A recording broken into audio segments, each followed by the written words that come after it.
Or That's where you need the human in other. the loop. And whenever we have Yeah, workflow support, we always like, okay, at what point should the human be reviewing this? Because and there's also that authenticity component. There's this thing called the uncanny valley, right? Where humans, right. we have a really negative reaction to stuff that is not human.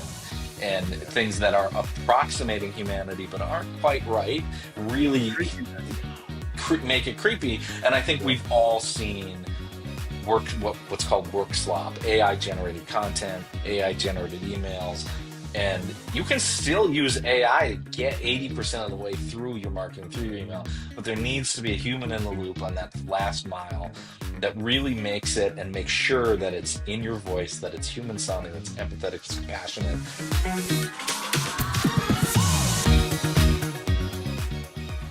Welcome back, everybody. Thanks for joining us again for the Unscripted Leader.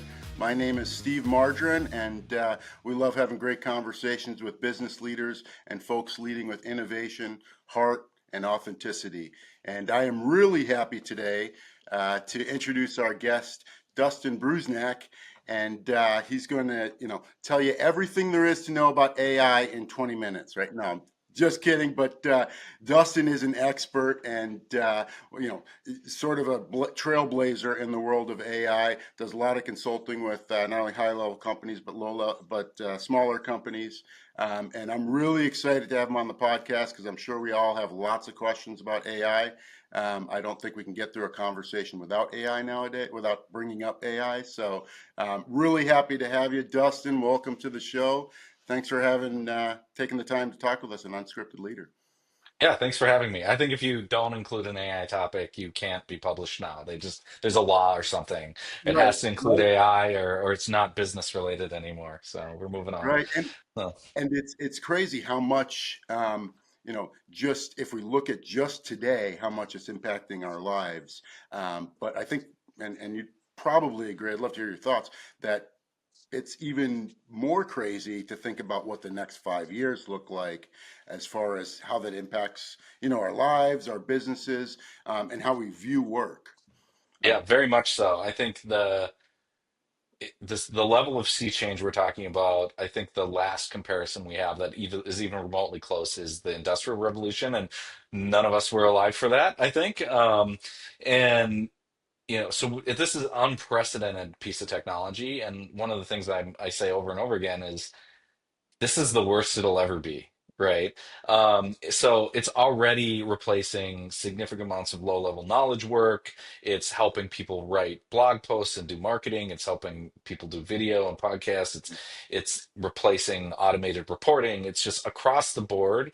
I don't think there is a field or a business that isn't already impacted by it.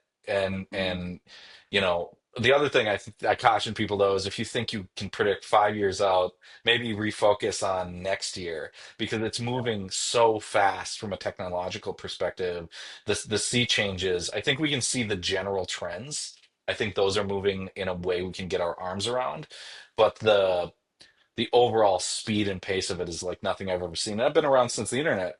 I've been running businesses since the internet was invented, and I feel like every one of these revolutions has moved twice as fast, and AI is maybe four times faster than the social and mobile revolutions, and it's just unprecedented. And I think there's a lot of great stuff happening, and there's a lot of scary stuff happening, and part of what I try to do is manage the expectations of what you can do with the technology and try to keep people from going out 2 years and thinking that some giant black hole is going to swallow us all, because I think ultimately it's a beneficial technology, but it needs to be used wisely.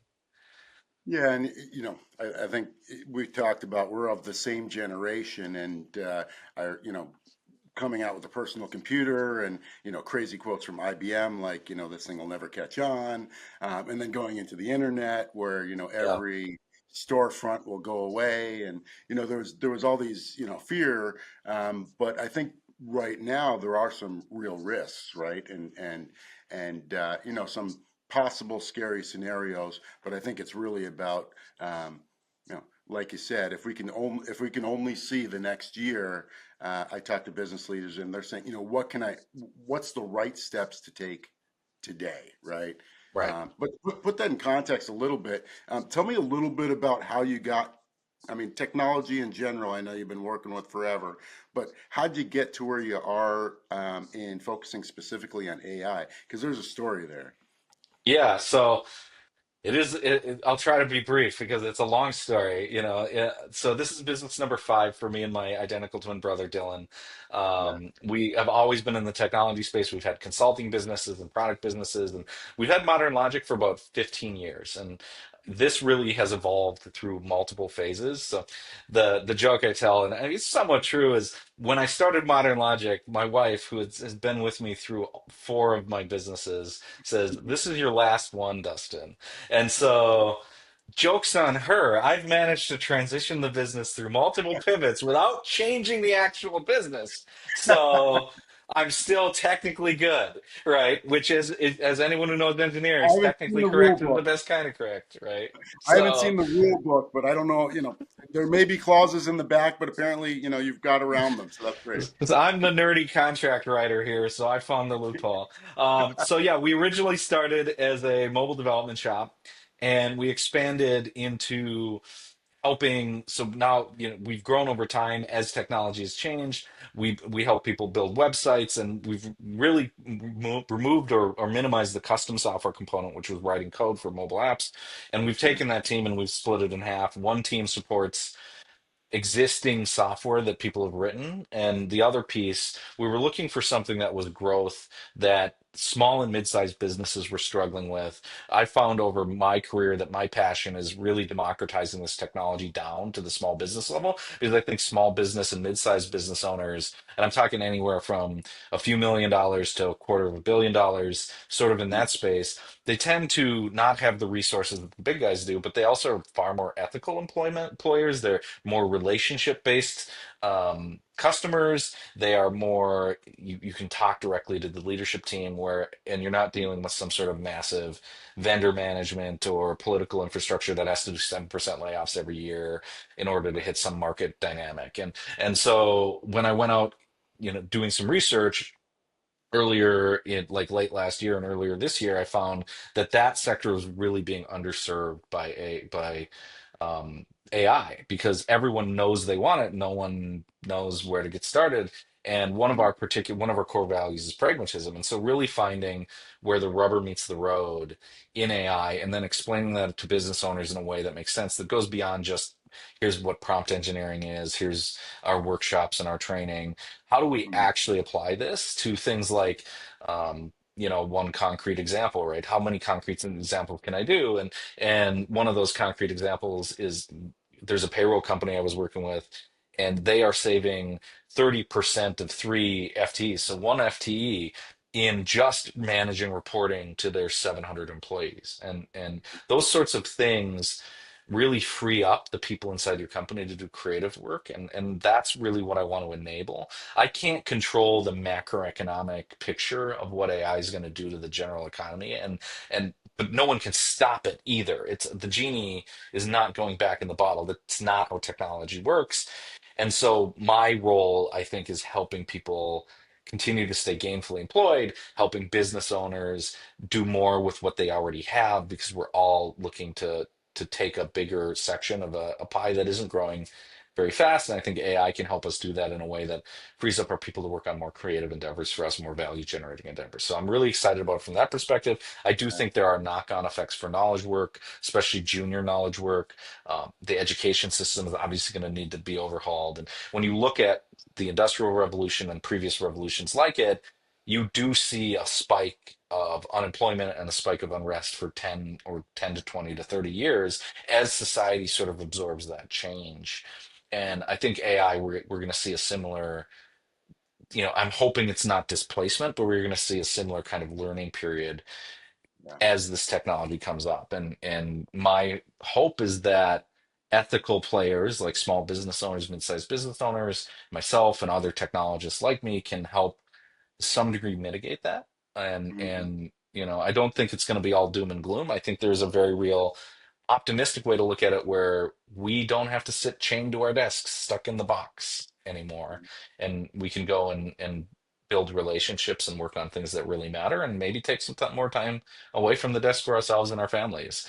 we're personally doing that at Modern Logic, and I think there's more to be done, and hopefully we make wise choices with the technology that we have. But it's one of the most powerful, exciting pieces of technology with, the classic Marvel trope, with great power comes great responsibility, right? Yeah, yeah. One of the things I love in our conversations, and we've talked for a bunch now, and we knew each other before the podcast, but is this idea of doing good, right? And there's an opportunity, I think, for um, leaders, especially supporting small and mid-sized businesses, to not only kind of bridge that gap of resource and competitiveness between the typical small business and their larger counterparts in the same market, Hmm. um, but also do that in a way that allows them to do more, not just do it faster, but do more. And our clients are similar clients, and oftentimes. If we're talking about AI or technology, we're talking about, how do I get this easier to do, cheaper to do, more efficient, so that I can also do these other things. Right. As opposed to, I think some of the stuff we're hearing, at least right now, is we're going to replace. It's not that we want to do additional stuff; it's that we can, drop costs by applying technology, and that's a different mindset, I think. And what I really like about how you and I talk about these kind of things is that there's an opportunity to not only kind of lever up these small businesses, but give them additional capability or get additional time back to do all these other things they want to do, right? Right. It's not just replacing dollar for dollar. And I think there's a really, just looking at the, kind of the microeconomics of that, there's a power in that small businesses haven't had before. The economics around AI are much better than anything we've seen before, right? And in your example, if I'm able to replace one FTE, and then I have a whole employee now that can focus on, this core initiative that I was doing, you know, patch meal before and didn't have a focus on, that's really powerful. And oh, by the way, I didn't hire a whole nother person to do that. I spent some fraction of that to apply technology, and now if I do want to hire another person, I keep multiplying it, so it becomes somewhat exponential in a economic standpoint. And I'm sure you've seen that with some of the businesses you work with, like, we want to do Right. this so that we can, right, rather than Right. it being a reduction for the sake of reduction. And with businesses, there are these natural breakpoints where the resources to grow beyond those breakpoints. I think one of them is 10 people, one of them is 20, and so on. You don't have the resources. So as a business owner, you feel really chained to your economics because I want to hire that person to be able to do that new thing, but I can't afford to hire that person. Now I either have to risk my personal capital or I have to run the business for 3 years. And in the meantime, while it's generating the payment for that capex or that R&D expense, I've got another competitor that actually has private equity came in and they were able to scoop me on that piece of service functionality or what have you. And I think one of the things that AI is really exciting is it can free up the people that are in your business that are value generating to do more value generation and less routine work. And I think most businesses, when I talk to business owners, I always ask, what percentage of your business do you think is, repetitive work, manual work, or work that isn't value generating? And the numbers I get are up to 80% of most people's careers. And Yeah. even business owners themselves, how much time are you spending managing your calendar? How much time are you spending doing, HR stuff? How much time are you spending doing finance stuff? And so when you look at AI as a way to unlock your time and really enable you to do more things that are what you got into the business to do and what your employees got into the career to do, and less the things you have to do because they're necessary evils to support that. That's a world that I think is pretty utopian and pretty great. I'm not, I don't have complete, rose-colored glasses. I think there are definitely people that are going to make decisions that impact people's careers. And my personal opinion is when I work with small and mid-sized businesses, they're less likely to do that, and they tend to take those cost savings and reinvest them in the business. And they like the people they're working with. They like the mission they're on, and sure, they want to make more money. But this is a way to do that, I think, without dramatically scaling back your staff because it increases your leverage with what you have. And bigger companies, market, bound companies and public companies, they're going to be making different decisions with the technology, and those decisions are the ones that I both disagree with and I think will have knock-on effects for greater society. I think small businesses, the benefit is they do the majority of the employment, Mm-hmm. and so I think these business owners that I talk to, they all talk about legacy. They talk about how great their employees are. They talk about then very rarely do we have a conversation about, oh man, I wish I could chop 30% of my staff and go buy a yacht or a boat. And Yeah. there's just a completely different dynamic amongst most business owners on that space. It's, we're here working in the business alongside they're coworkers. We own the business, but these are our coworkers. There's not this dramatic, almost feudal hierarchy of 15 managers between us and the work that gets delivered. Mm-hmm. And I mean, there's good employment in the large company. We certainly need that too. But and I think the small business, one of the things that I find interesting is that they can level up much faster with AI, even if they're starting from a position that's further back, right? Right. And I've seen that in smaller markets where there's small industries where there's maybe two or three large players that they have a committee and they have a team that's dedicated to where can we apply, and we've seen this over the last 15 years with automation, right? Where can we apply automation, and now it's how do we loop in AI and this idea of intelligence and reasoning into those automations. But that's a slower process, right? There's Right. whereas talking with a business owner, they can level up in a similar capacity, larger scale, or similar capacity but smaller scale, more quickly. Have you found that with some of the folks that you're working with, that you can level them up fairly quickly to a place that they maybe didn't expect? Yeah, you start seeing improvements at a minimum in the first 3 months to your overall ROI, and I think especially on the OpEx side, you start seeing improvements and new capabilities really quickly because a lot of the tech AI is easiest to deploy in scenarios where you're dealing with lots of manual work or lots of repetitive work, and it's very good at that, and it's very easy for a technologist like us. I mean, we're used to building big, complex pieces of software. Ultimately, AI is a very complex piece of software, but using it isn't that difficult.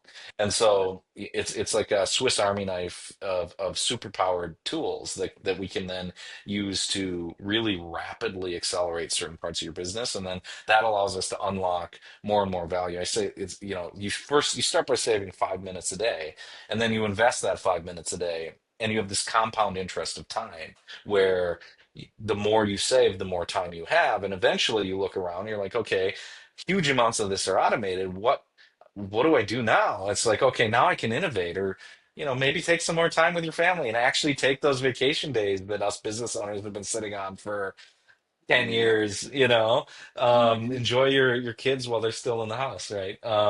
And so I think that's my utopian view of that stuff is you can definitely deploy this stuff really quickly, and oftentimes in just a few hours of understanding and showing people just the basic off-the-shelf tools can unlock large amounts of time for the business owner to then focus on value generating stuff. And it's amazing how freeing that is after having run businesses for, you know, 30 years and five businesses. The amount of stuff that I am sick of doing is much larger than the amount of stuff that I enjoy doing. And AI can stand in and handle something that I would normally have to hire, a fractional or a full-time person to, and then spend all the time training and delegating and so on. It's not a silver bullet there. It requires real engineering, which is why I think firms like mine are going to continue to still exist is this stuff requires a real attention to detail, understanding how the machines work, understanding how they're changing, and understanding how you get good output out of them. But once you do that, it's really democratizing and enabling for both the business owners and I think the leadership team, and ultimately the people beneath them who are really struggling with stuff that isn't, if you're pushing paper in a business, you're not doing fun, valuable work. You're showing up at 8 and you kind of dread your job. And I think we have a world where people can be more creative and we can unlock their unique powers and unique talents inside of our business and use them for good. So that's Yeah. what I'm trying to promote. I like in our podcast, we repeatedly say it. We don't want it to replace you, right? And that's my message to my employees as well. Is I'm not here to replace my employees. That said, I'm not going to hire as many people. My leverage is higher, but that's going Yeah. to allow me to do more work, better work, and grow my business, which will ultimately allow me to hire more people than not having a good leverage model in the first place would have. Yeah. Yeah. And so in my utopia, I believe it's that and the ability for humans to focus more on innovation that'll spark economic growth and allow for the replacement positions, right? So I think you and I both remember when the internet came out, we thought there'd be a whole bunch of displaced workers because now this is going to replace folks. No, right? I mean, the workforce doubled, right, in the following Yeah. 7 years. And so I think there's, yeah, in my utopia, I think there's two things at play that make me a little more optimistic. And one is the need for folks like you. And, I talk with folks every day who were doing X, Y, and Z, and now they're AI consultants in maybe a specific field or something like that. So they're applying their skills and, kind of building out a whole kind of niche consulting industries, maybe not niche right at this point, but this whole industry of consulting on AI. Um, and does that directly offset, who might be lost in, or the positions that might be lost in the displacement? Probably not. But I believe the second piece of that is this additional innovation that creates some sort of wealth or some sort of new opportunities for folks to work in. So, which is what happened with the internet. And so my hope, again, in my utopia, I don't completely have rose-colored glasses, but I do like to see, and I do believe that there's a plus side to new innovation and technologies that ultimately is better for folks. And I think there's an economic case of growth here. Yeah, I Now, agree. yeah, And I think business buyers, like you have to constantly change with the times anyway. And so there's not a world where you don't invest in this technology. yeah, I don't think those businesses will do well in the next 5 to 10 years. And so we all want to grow. This is, I think, a really powerful technology to do that. I think there is, I do have some notes of caution, especially we need a strong public-private partnership. We need a strong partnership with the university pipeline that's going to develop the next generation of talent for us over the next few like generations of our businesses as we hand them down to, the new owners and the next generation of leadership in our businesses. And these are the things where I think there will be some turbulence, and it really, really matters that we get some of these details correct, both internally as companies, but also in government, in university, in some of the public sector spaces, because we want to be able to make sure that the technology is largely beneficial and we are helping re-educate the people that are being disrupted. And then we're also graduating a class of people who are just beginning to start their career path into the new kinds of roles. My whole life, for example, software engineering has been an amazing career. I chose very well early on. My father was a software engineer, and so I kind mm, of had that in my DNA. And I started my first business out of high school doing software engineering and building websites. And so now entry level software engineering is a heck of a lot more challenging than it was. And I think that will remain and continue to get more challenging. And so now, how do we take that young person who went into a career that was going to be a six-figure career and educate them in a way that they still have access to those opportunities? And then on the other side, as business owners, how do we continue to grow so that we can create those opportunities? And, yeah, businesses don't exist without employees. And I don't think we're gonna. I think we will see bigger and bigger businesses with smaller and smaller headcount, but Yeah. we're not going to get humans out of the equation anytime soon. No one wants to get humans out of the equation anytime soon, with the exception of maybe some dystopian VC investor somewhere. Like we all And want there to be there a are role some for out humans in this. I'm sure there are. Yeah, I talk to bleeding edge philosopher AI people all the there. time, and Sure. the Skynet scenario where it's sort of taken everything over. Yeah.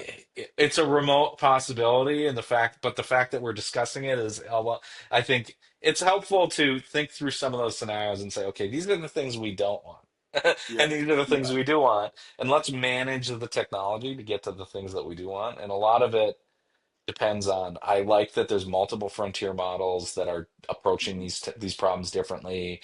They're not all entrenched to and owned by multi-billion dollar or trillion dollar corporations. There are free available alternatives that we can download and tailor for small businesses. So there's a bunch of the technology that has been democratized already, and I'm hopeful that that will prevent some of the worst case scenarios. Like I said, I don't have a crystal ball. I can't predict the future. I think there will be winners and losers. I think there will be winners and losers at the country level as well, and in the macroeconomic level.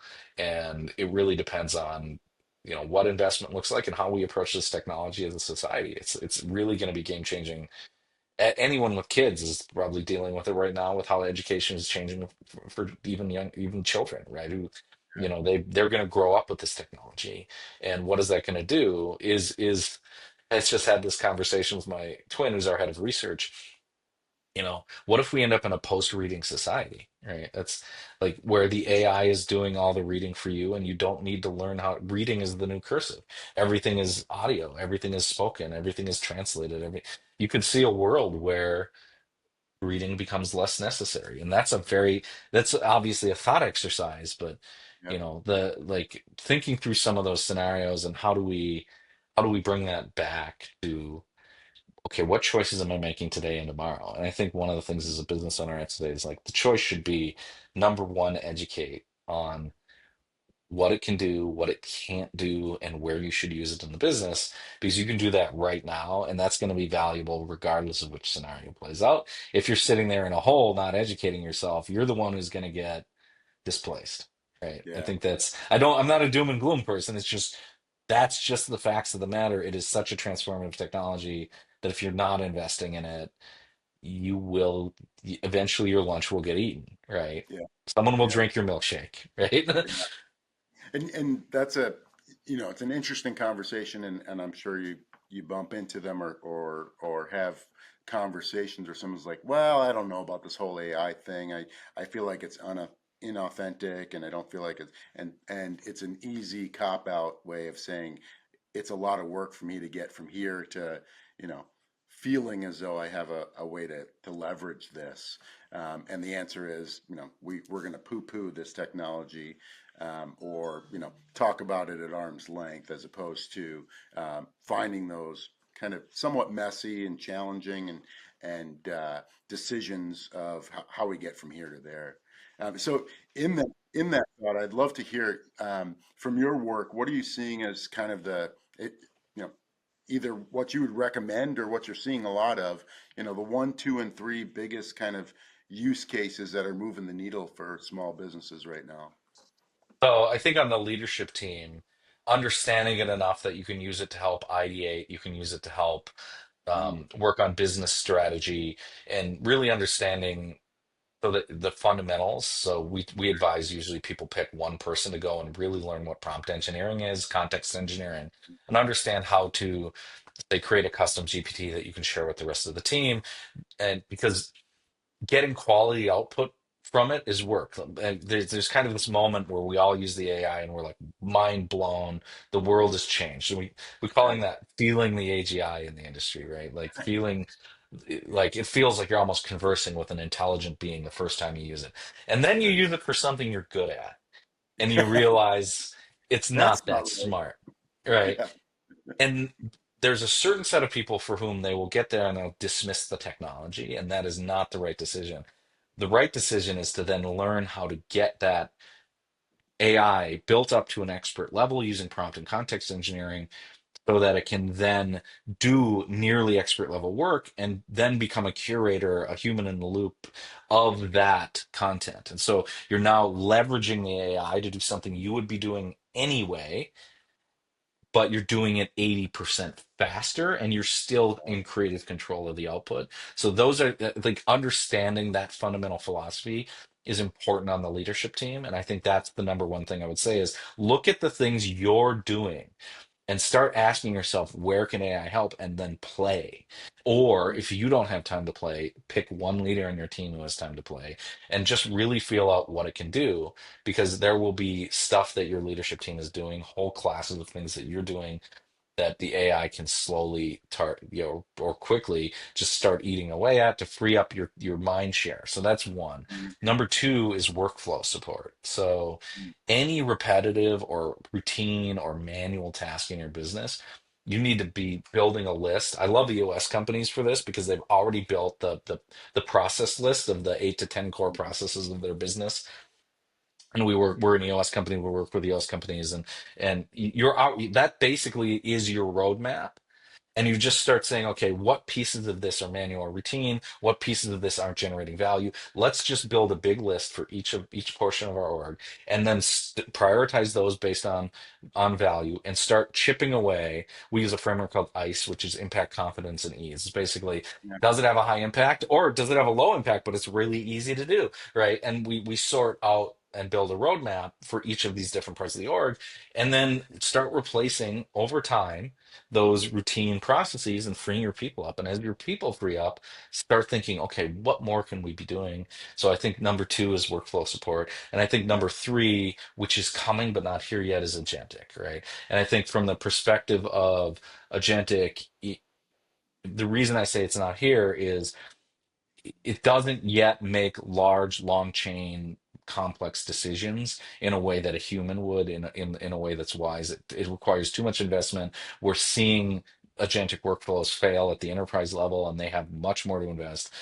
We will be. I think agentic is starting now, knowing what it can do. And agents, for people who might not know, it's basically just giving the AI a task, and it goes and does the stuff for you, and then comes back and says, "I'm done, boss." Right? And it, Multi-step, it's right? it's getting there, and I think it will be there relatively quickly, in particular for things that are customer facing, like quality assurance, customer service, shopping. I think agentic shopping, at least people doing agentic, loading up a shopping cart in a way that helping the having the agent make some decisions for them. We're going to see that coming in the next few years.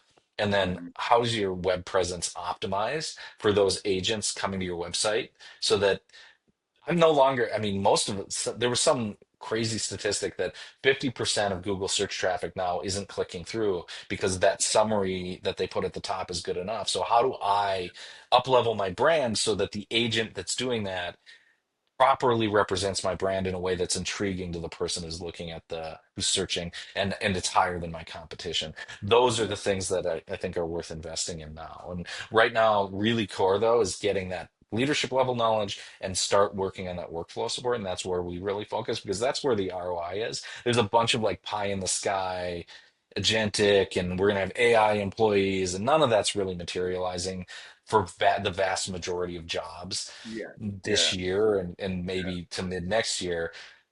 But what really has materialized is traditional business process automation married with LLMs allow us to do a whole class of automation that just wasn't possible before. And so those are the things that I look at and that I'm excited about. Agentic will be very exciting. It's just when you go use the agents, they operate like really uneducated interns rather than the college grads that I like to hire. And I'm sure some AI person who's got a finely tuned agent is going to take umbrage at that, but I just don't think don't give it your credit card, is what I tell people. Not yet. Yeah. Not yet. Uh, uh, I think a lot of us have heard the 1,000 cups of water Taco Bell story with I the AI. Oh, and I may not get this entirely right, and maybe it's an urban legend, but apparently somebody was ordering through a AI enabled drive-through and Yep. misunderstood them, and the order was 1,000 cups of water, and so. went into the store, and you can imagine the chaos and craziness, and I'm sure somebody popped out and said, "Hey, do you really need 100,000, or That's where you need the human in the loop. And whenever we have yeah, workflow support, we always like, okay, at what point should the human be reviewing this? Because, and there's also that authenticity component. There's this thing called the uncanny valley, right? Where humans, right, we have a really negative reaction to stuff that is not human, and yeah, things that are approximating humanity but aren't quite right the really creepiness, make it creepy. And I think yeah, we've all seen what's called work slop, AI generated content, AI generated emails, and you can still use AI to get 80% of the way through your marketing, through your email, but there needs to be a human in the loop on that last mile that really makes it and makes sure that it's in your voice, that it's human sounding, that's empathetic, it's compassionate, and it represents your brand in the way that you want your brand to be represented. We're not at the point for most scenarios where these are fire and forget for human facing stuff, right? There's places where automation makes perfect sense because it's never going to be seen to see the light of day. But when you're emailing your customers, for example, the worst thing on a customer service email is, oh, there's no human ever even saw this. yeah. You're just going to be creating enemies rather than brand supporters that way. And so, like, We've all we seen always talk about creating human. Yeah, we've all seen it. And there was a study on work slop the just recently, the last few months, and they found that more than half of the workers had seen work slop in the last 30 days, and each incident of work slop costs the company on average $150 for each incident. And so we've created a whole new extremely expensive thing for us, which is like any of us who've been in corporate America, it's basically like filtering through layers of middle management. We all used to eye roll like at even throwing a pizza party uh took 5 to 6 sign-offs to get done, and it just would homogenize anything that came through Mhm. corporate to where it didn't have any value to actual humans anymore. It's like, why are we Yeah. still doing this, right? Yeah. And I think Nobody work wants to slop go to is the just pizza doing that party. automatically, right? Yeah, yeah, So you got to make sure you're not generating work slop. Your employees are using the technology wisely. There's going to be a whole new class of performance management that need to be done in order to make sure. And I think we're definitely going to see this, especially on the junior end of the workforce, sort of as they try to compete and differentiate. They're going to be using the AI more and more, and we need to make sure that they're using it wisely instead of just clogging up all of our inboxes with AI generated reporting, because it's an easy button. And as we all know, business is hard, generating value is hard, and the easy button is for the easy things. Don't use it on the things that are value generating for your business. At least make sure there's a human in component in that loop, because you're just going to generate more work for yourself rather than less if you don't know how to apply the technology wisely. I'm often talking about, there's the productivity piece, efficiency, productivity, but then there's also this effectiveness piece. And you had mentioned, for leaders, think about the thought work, the ideation that you're doing. And I really love that as an example. And that's sometimes where I start. And when I'm talking with a business owner, it's like, hey, let's have fun, right? We'll pull up, one of the LLMs, and we'll ideate and iterate on an idea, right? Hmm. Hey, what would this look like if this and this were true? And then all of a sudden there's a new scenario, and I love that as an easy kind of example to get folks started, right? And all of a sudden they're excited about it and they're using it, probably overusing it at first, but that's okay. Yeah. But I like your idea of applying one person or applying some resource on the leadership team to focus on that, right? They're the ownership of the firm's work into AI, right? And Mhm. getting the rest of the team educated on that. And I've seen that work, right? It's still a work in progress, of course, but at least getting the team understanding, hey, there is capability here. This value, this brings value to what I do, and that thought partnership.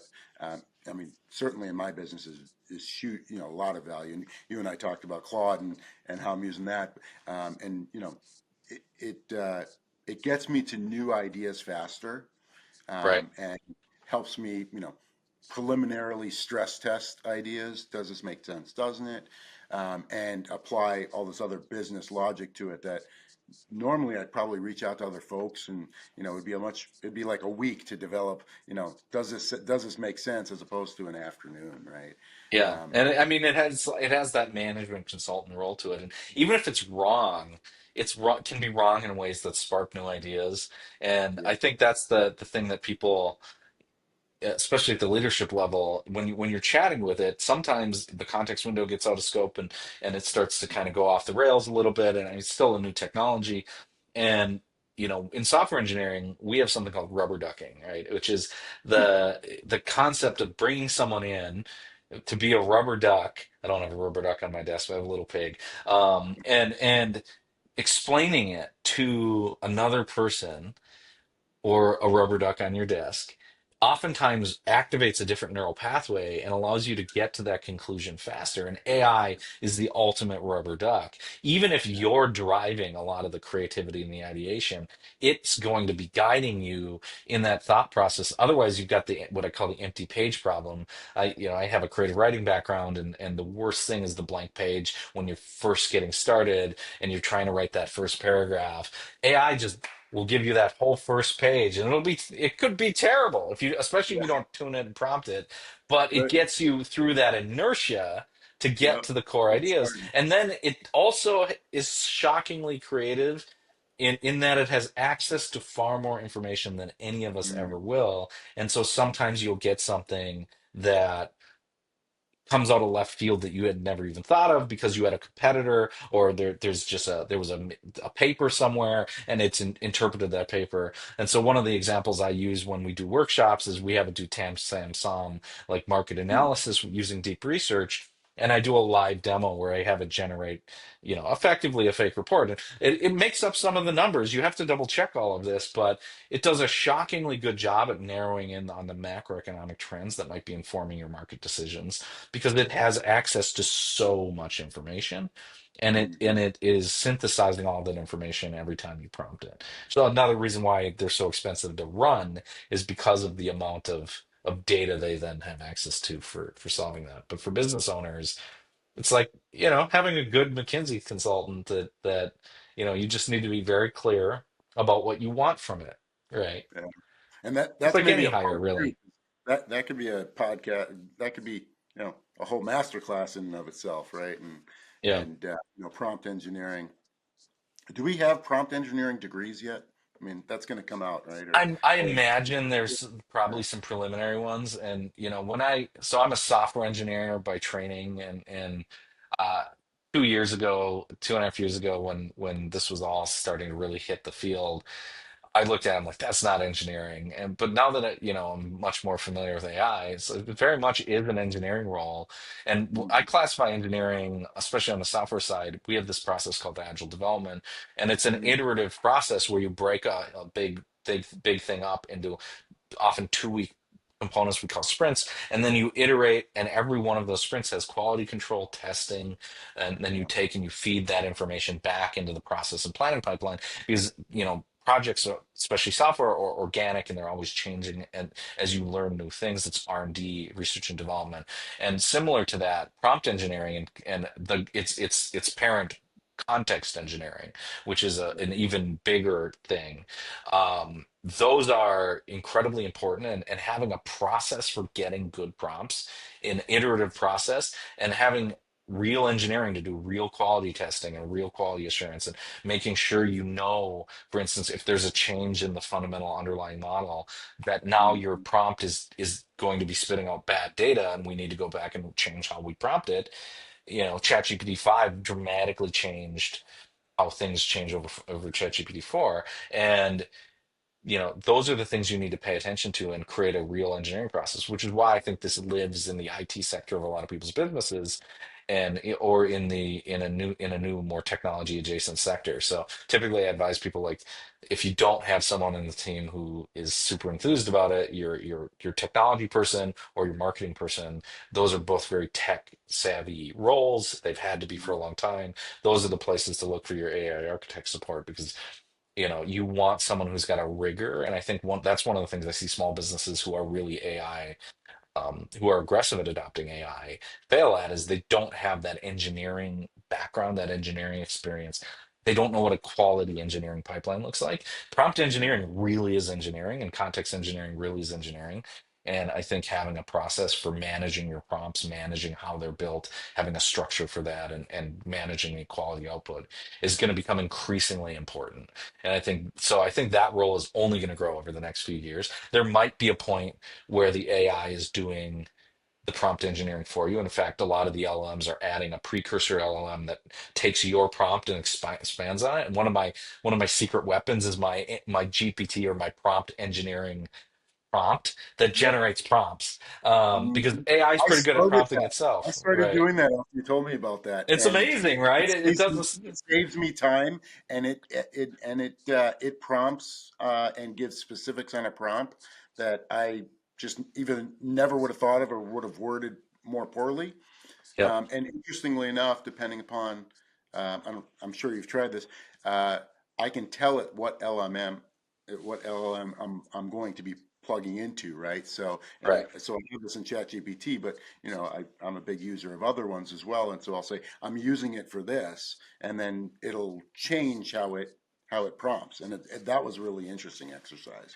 Yeah, I love how we have choice in the frontier models. The big you have the big three, Gemini, Mhm. Claude, and ChatGPT. Each one is a little better, and they're one-upping each other and they're driving innovation forward. We also have a democratization around pricing, and so Claude is the more expensive model that produces higher quality. ChatGPT and Gemini can be different, cheaper, and I think as we start to get more sophisticated with our AI infrastructure, we're going to start making decisions like we do with cloud management around, Mhm. okay, this AI gets us 80% of the way, and its token Yep. cost is a tenth the price of the Claude. And so we Yep. use Claude during R&D, but now we're going to tweak this we're going to tweak this off the shelf thing that we can run in our own hardware, our own cloud, and Yeah. save on token compute costs because this problem is not a Cadillac level problem, it's a Honda level Okay. problem, and we can use a Honda level LLM to solve it. So I think we're going to start seeing the I'm excited for my business because one piece of what we do on the managed software side is cloud management, cloud billing, management, lowering the cost of running your infrastructure. And we're going to see the same thing on AI as these AI companies start charging what it really costs to run these models. But I'm not a doom and gloomer around that. People are like, oh, they're not charging enough. Yeah, but that's been every technology we've had. And when Yeah. you look at the cost of running these models, they've gone down by something like in the last 6 months, 2,600x to run Whoa. some of these models. So Wow. the Okay. idea that yes, they will start charging more for the best of breed new stuff, but your problem, I guarantee you, is going to get solved by last year's technology, and that technology will be dirt cheap. And Yeah. so I think that's helping make those decisions as those technologies become more sophisticated and we start to see those layers of strata come out of the ecosystem. I think that's where I'm really excited for my ability to help small and Yeah. mid-sized businesses make these kinds of decisions. For sure, for sure. Well, Dustin, awesome to have you. Um, Last word. You always get the last word. So, what's the last word on AI and leadership right now for the typical small or mid-sized business? What's the last word for them? I think if you're a small business leader, you should be excited about this technology and you should work at being excited, seeing where the value is instead of scared. And I think the idea that you've been scooped or you're behind the times is not true. I think, yes, you can try to keep up on every little advancement and you will be sunk under the tsunami of news. That'll be your But the whole job. the macroeconomic trends, agentic, workflow support, the models are, we can see where they're going. You can get your arms around it. It's not that scary. Just start playing with it, and you will realize that this has the ability to change you and your employee's life in a positive way. And so I think Mhm. just get started or have someone on your team get started and don't worry so much. I think that's we're all worriers as business owners. It's built into our DNA. Yeah. Just really look at this as a place to enable you to have more joy in your life and your business. And if you approach the technology that way and avoid all the scary Just don't read the news. They're selling you fear.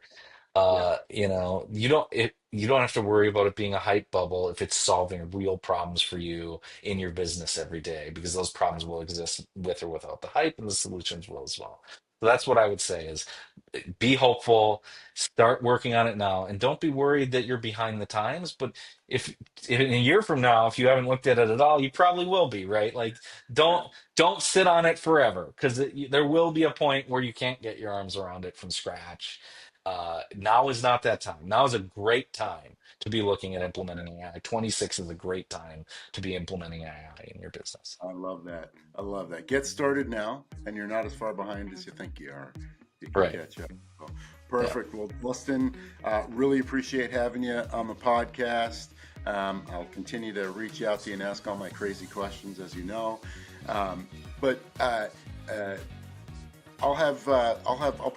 put on the screen kind of the website, best way to get a hold of you. Modernlogic.com, that's right? Modernlogic.io. And IO, if that's you what it if you was. if you want our podcast, it's /podcast. You can see more of me talking at you.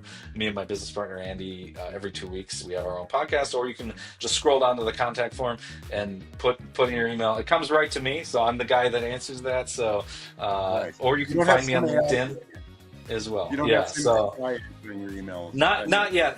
This is the part of my job I enjoy, is talking to humans. So that'll be the last thing I automate before I go off to grow my single corn plant in the mountains and meditate on the meaning of Oh, life. that sounds awesome. Let's have conversations there.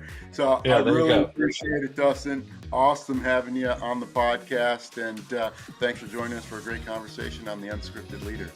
Thanks for having me. Thanks for joining us, everyone. Bye for now.